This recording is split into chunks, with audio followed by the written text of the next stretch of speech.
All right, let's dive into something we all do every single day, usually without even thinking about it. Judgment. We're going to pull back the curtain on that inner negotiation that shapes every decision you make, big or small. So, let me ask you, when you're facing a really tough choice, what's your go-to? Do you trust that immediate instinctual gut feeling, or are you all about the cold, hard logic, making lists, weighing the pros and cons?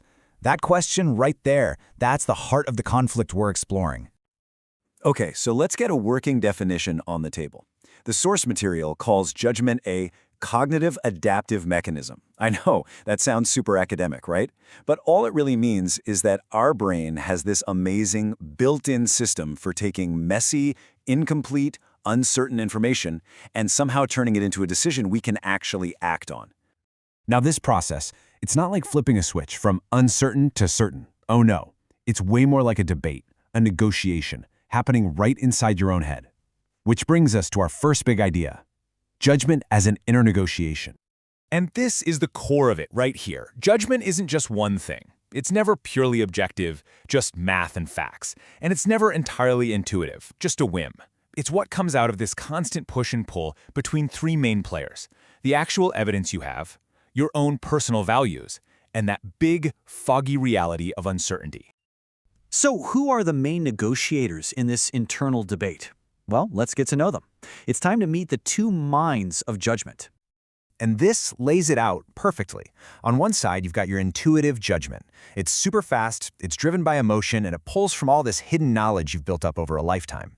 Then, on the other side, you have analytical judgment. This is the slow, careful, deliberate one. It's all about structured logic and carefully weighing the evidence. Two totally different ways of thinking, both happening inside of you. So how in the world does that intuitive mind work so fast? Well, it uses tools called heuristics. The best way to think about these is as mental shortcuts, kind of like your brain's rules of thumb. They're amazing for saving time and energy. But, and this is a big but, there's a trade-off. They're efficient for sure, but they can sometimes lead to decisions that are just, good enough, not actually the best. And the analytical mind, its tool is logical judgment. And this is the exact opposite of a shortcut. It's a slow, systematic process that follows the strict rules of reasoning. It's all about making sure everything adds up and is consistent. It's incredibly powerful, but boy does it take time and a lot of mental energy. But of course, this inner negotiation doesn't happen in some perfect, quiet room. The whole process can get messy, it can get corrupted. So let's move on and meet the villains of this story, the saboteurs of judgment.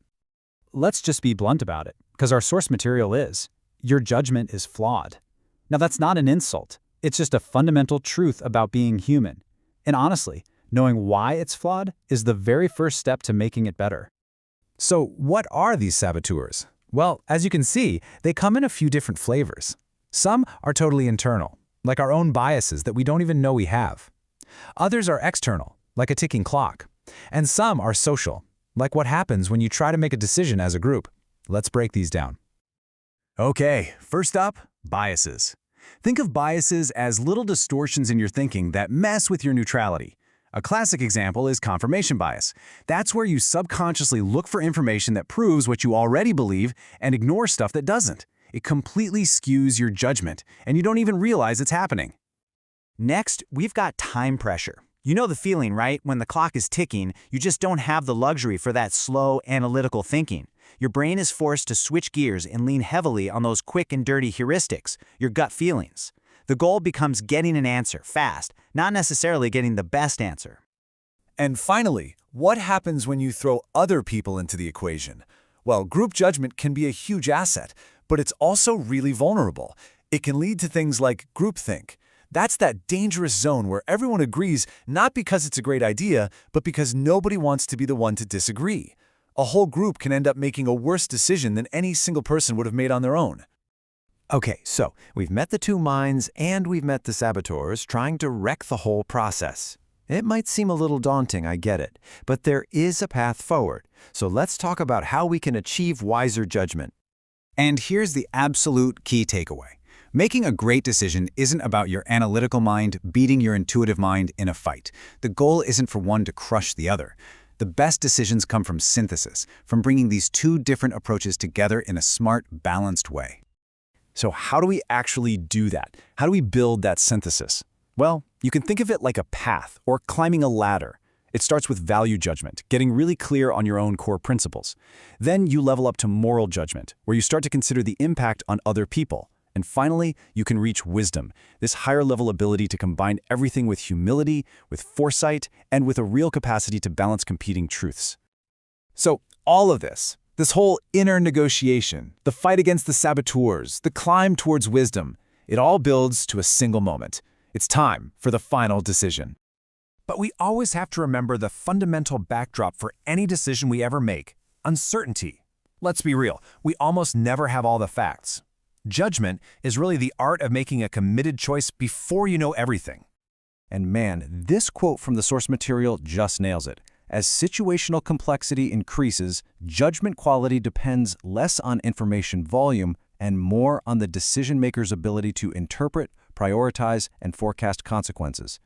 In other words, when things get really complicated, having more data isn't the answer. The answer is having the wisdom to see what it all actually means. This all leads to what our source calls the yield. This is the finish line.